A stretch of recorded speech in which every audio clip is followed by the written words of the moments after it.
नमस्कार दोस्तों, आप सभी का स्वागत है। इंडियन नेशनल मूवमेंट का 19वां लेक्चर है। हम क्रांतिकारी आंदोलन शुरू कर चुके हैं पिछले वीडियो से। अभी मैंने आपको बता दिया था क्रांतिकारी आंदोलन का जो पहला चरण था, जिसका टाइम पीरियड कहीं कहीं 1905 से 1920 होता है और कहीं कहीं 1905 से 1915 बता दिया जाता है। तो दोनों ही सटीक कह सकते हैं, क्योंकि 1905 से 1915 के बीच में ही मेजर घटनाएं हुई हैं प्राथमिक चरण की, तो इसलिए 1905 से 1915 भी कह दिया जाता है। और कुछ वर्षों तक ये क्रांतिकारी जो आंदोलन है थमे रहे गांधी जी के आने के कारण, लेकिन गांधी जी का जो असहयोग आंदोलन फेल हो जाता है, उसके बाद दोबारा से क्रांतिकारी घटनाएं तेजी से होने लग जाती हैं और इसको क्रांतिकारी आंदोलन का दूसरा चरण कहते हैं। और ये शुरू होता है 1924 से 46 तक। ठीक है, तो अभी हम प्रथम चरण की बात कर रहे हैं। पिछले वीडियो में आपने देखा था कि चापेकर बंधुओं ने किस प्रकार से जो अधिकारी थे, एक रैंड और दूसरा आयरेस्ट, उनकी हत्या कर दी थी। इसको क्रांतिकारी राष्ट्रवादी पहली घटना मानी जाती है। तो ये हो चुका है। ये बात थी 1897 की। इतना आपको समझ में आ गया। आज के वीडियो में हमारा टारगेट होगा नासिक षड्यंत्र पर हम बात करेंगे। 1909 की घटना है। नासिक में ये षड्यंत्र रचा गया था, इसलिए इसको नासिक षड्यंत्र 1909 कहते हैं। इसी से संबंधित है वीर सावरकर जी। बहुत महत्वपूर्ण टॉपिक है, ध्यान से समझिएगा। नासिक षड्यंत्र डायरेक्ट मैं आपको नहीं बताऊंगा, उससे पहले वीर सावरकर के बारे में कुछ बता दूंगा, उस संस्था के बारे में बता दूंगा जिन्होंने ये नासिक षड्यंत्र रचा। नासिक में जो कांड हुआ, ये रचने वाली जो संस्था थी, उसके बारे में पहले समझ लीजिए। बात होती है शुरू 1899 से। वीर सावरकर, जिनका नाम है विनायक दामोदर सावरकर, वीडी सावरकर जिनका नाम है, इन्होंने एक संगठन शुरू किया, मित्र मेला। एक गुप्त संगठन था ये। गुप्त संगठन क्रांतिकारी गतिविधियों करने के उद्देश्य से ये संगठन शुरू किया गया था। और विनायक दामोदर सावरकर और इनके भाई थे गणेश दामोदर सावरकर, ये दोनों मिलकर ये संगठन चलाते थे। इसी को आगे चलकर 5 साल के बाद 1904 ईस्वी में एक नए नाम से बनाया गया, जिसका नाम था अभिनव भारत समिति। ये प्रेरणा विनायक दामोदर जी को कहाँ से मिलती है अभिनव भारत समिति को गठित करने की? तो ये इटली में एक बहुत बड़े आगे चलकर पॉलिटिशियन भी हुए हैं, और ये थे मैजनी ने भी इस प्रकार की गुप्त संगठन बनाए हुए थे। उन्होंने जो गुप्त संगठन बनाया था उसका नाम था यंग इटली। और अभिनव को इंग्लिश में अगर कन्वर्ट करके देखेंगे, युवा, यंग मतलब होता है यंग, तो उन्होंने यंग इंडिया समिति कह सकते हैं, या अभिनव भारत समिति बनाई थी विनायक दामोदर जी ने। और ये कोई नई समिति नहीं थी, मित्र मेला में जो लोग थे उसी समिति का नाम बदल कर इन्होंने अभिनव भारत समिति बना दिया 1904 में। ये प्रेरणा इनको मैजनी के द्वारा मिली है। ये इटली में ये क्रांतिकारी गतिविधियां करते थे, इस प्रकार के संगठन बनाते थे। ये आगे चलकर ये पॉलिटिशियन भी हुए हैं। और ये नासिक में बनी हुई है अभिनव भारत समिति। अब इस समिति का पर्पस ये था कि हमारे लोग विदेश से हथियार बनाना, बम बनाना सीख कर आएंगे, यहाँ पर फैक्ट्रियाँ खोलेंगे, और जो भी बदनाम अंग्रेज होंगे, बदनाम अधिकारी होंगे, उनको समाप्त कर देंगे। ठीक है, और लोगों को क्रांतिकारी मार्ग पर चलने के लिए प्रेरित करेंगे। ये इनका उद्देश्य था अभिनव भारत समिति का। एक नोट लिख लीजिएगा, बहुत महत्वपूर्ण नोट है। वीर सावरकर जी ने मैजनी की आत्मकथा भी लिखी है। मैजनी के जीवन के बारे में आत्मकथा भी लिखी हुई है, और ये मराठी भाषा में लिखी हुई है। इनका ये जो पुस्तक है, ये लिखने का यही पर्पस था कि जो हमारे इंडिया के लोग हैं, युवा लोग हैं, वो मैजनी की जीवन कथा को पढ़ें और खुद प्रेरित हों। मैजनी के जीवन के बारे में पढ़ के प्रेरित हों, क्रांतिकारी मार्ग पर चलें। इस कारण से इन्होंने ये बुक लिखी है, मैजनी की आत्मकथा। मराठी भाषा में वीडी सावरकर जी ने लिखी है। सभी महत्वपूर्ण फैक्ट हैं। और अभिनव भारत समिति का जो उद्देश्य था, वो उद्देश्य पूरा करने के लिए विदेश में पेरिस के अंदर भेजा जाता है एक व्यक्ति को, जिनका नाम है पांडुरंग महादेव। पांडुरंग महादेव को पेरिस में भेजा जाता है बम बनाने का तरीका सीखने के लिए। तो वहाँ से बम बनाने का तरीका सीख कर आते हैं, और यहाँ पे ये लोग बम बनाते हैं। ठीक है, और इस बीच वीडी सावरकर 1906 में लंदन चले जाते हैं। समझते रहिए, अभी मित्र मेला गठित हुई है, फिर 1904 में अभिनव भारत समिति गठित हुई है। पांडुरंग महादेव हथियार बनाने का कला सीख के आ गए हैं, और 2 साल के बाद वीडी सावरकर लंदन चले गए हैं। याद रखिएगा, या अभी रोल आएगा इनका वीडी सावरकर का। लंदन चले गए, कहानी ध्यान से समझते रहिए, आगे समझ में आएगा। लंदन चले जाते हैं कानून की पढ़ाई करने के लिए। ये कहाँ पर जाके रुकते हैं? इंडिया हाउस में रुकते हैं। लंदन में एक घर होता है जिसका नाम है इंडिया हाउस। ये हमारे एक भारतीय का ही घर था जिनका नाम बहुत फेमस है, श्याम जी कृष्ण वर्मा। श्याम जी कृष्ण वर्मा का ये घर था और ये घर स्पेशली जो इंडियन अतिथि थे, गेस्ट थे, उनके लिए रखा गया था। जो क्रांतिकारी गतिविधियों में शामिल है, देश के लिए कुछ करने वाले हैं, उनको यहाँ पर स्वागत था, इंडियन स्टूडेंट का स्वागत था। कहा जाता है कि यहाँ भी क्रांतिकारी लोग मिलते थे और रणनीतियाँ बनाते थे।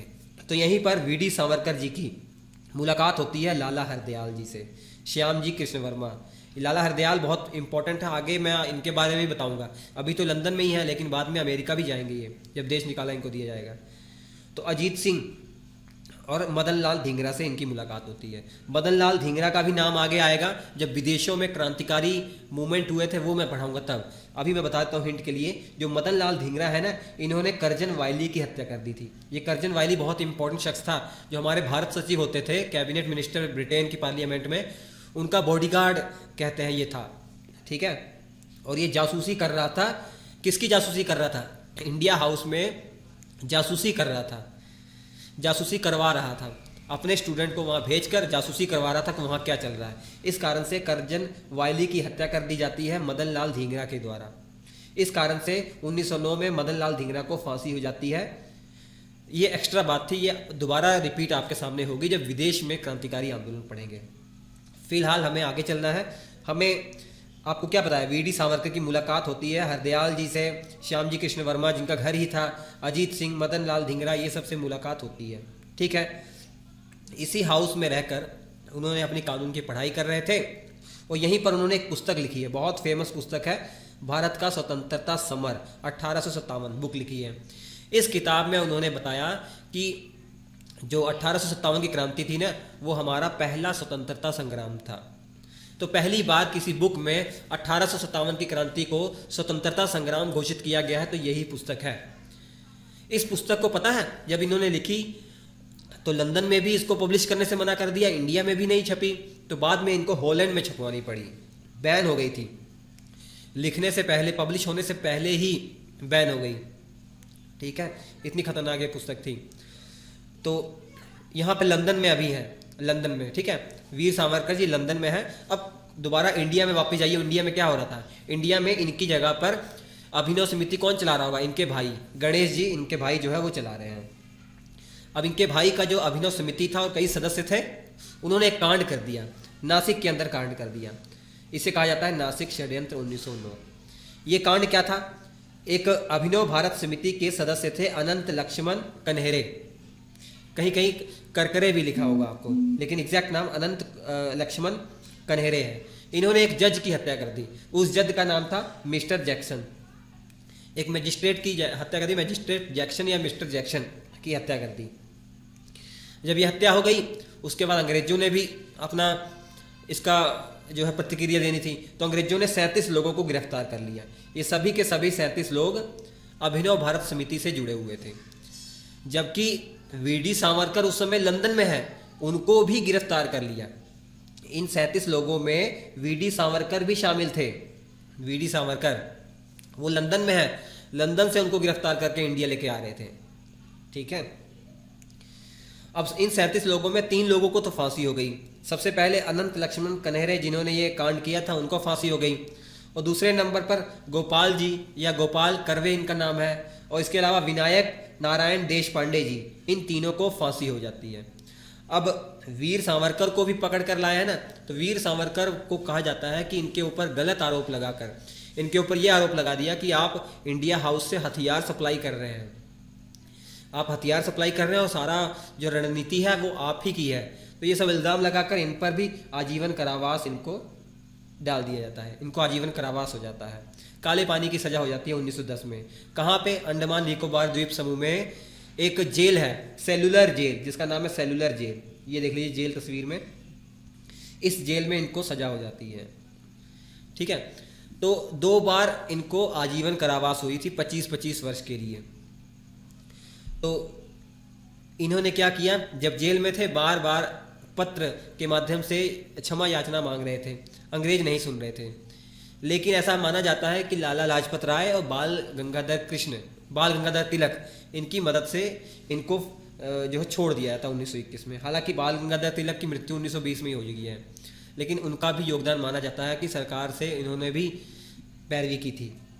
तो 1921 में छोड़ दिया जाता है। तो वीर सावरकर चले जाते हैं, जेल से छूटने के बाद चले जाते हैं, हिंदू महासभा ज्वाइन कर लेते हैं। ठीक है, अखिल भारतीय हिंदू महासभा ज्वाइन कर लेते हैं। और इसके अलावा वहाँ पर एक पुस्तक लिखते हैं, हिंदुत्व, बहुत फेमस पुस्तक है हिंदुत्व, तो उसकी रचना करते हैं। तो ये था नासिक षड्यंत्र। नासिक षड्यंत्र के माध्यम से आप समझ पा रहे हैं कि वीर सावरकर को काले पानी की सजा हुई थी। यही पूरी कहानी है वीर सावरकर जी की। तो ये समझ लीजिए, बहुत इंपॉर्टेंट ये बात उठ के आ रही है। नासिक षड्यंत्र किसके द्वारा किया गया था? अभिनव भारत समिति के द्वारा किया गया था। उसमें मेन जो गठन जिसके द्वारा हुआ था अभिनव भारत समिति का, वो वीडी सावरकर थे। इसलिए ये पहली वाली चीज़ें हमको पढ़ना जरूरी हो गया। बहुत आसान है, याद हो जाएगा आपको।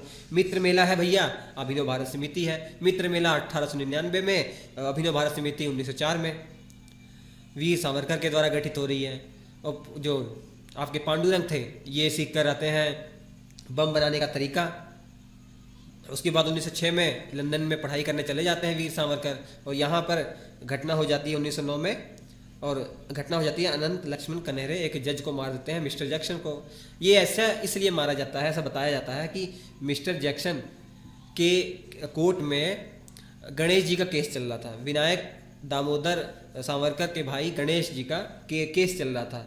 इस पर्पज से अनंत लक्ष्मण कनेरे ने जज की हत्या कर दी थी नासिक के अंदर, और 37 लोगों को गिरफ्तार किया। और इस तरीके से इस जो है सिस्टम को उन्होंने कुचला अंग्रेजों ने, कि महाराष्ट्र वाले इलाके में जो आंदोलन हो रहे थे उनकी कमर टूट जाती है। तो कई वर्षों तक कोई ऐसा आंदोलन दोबारा नहीं होता है। हालांकि बाद में होता है, लेकिन कई वर्षों तक ये ऐसे आंदोलन रुक गए थे। ठीक है, तो अभी तक आपने क्या पढ़ा? अभी तक आपने महाराष्ट्र के अंदर जो आंदोलन हो रहे थे ना, वो पढ़े हैं। अगले वीडियो में मैं आपको बंगाल में जो आंदोलन हो रहे थे वो पढ़ाऊंगा। ठीक है, तो महाराष्ट्र में 2 आंदोलन जो हुए हैं वो आपने पढ़े हैं। पहला भैया चापेकर बंधु ने रैंड और आयरस्ट की हत्या की है, और दूसरा नासिक षड्यंत्र हुआ है जिसमें अनंत जी ने मार दिया है मिस्टर जैक्सन को। तो अच्छा लगा होगा वीडियो, लाइक तो कम से कम करना चाहिए आपको। अगर अच्छा लगता है तो कमेंट भी आपको करना चाहिए। ठीक है, तो कमेंट कीजिए।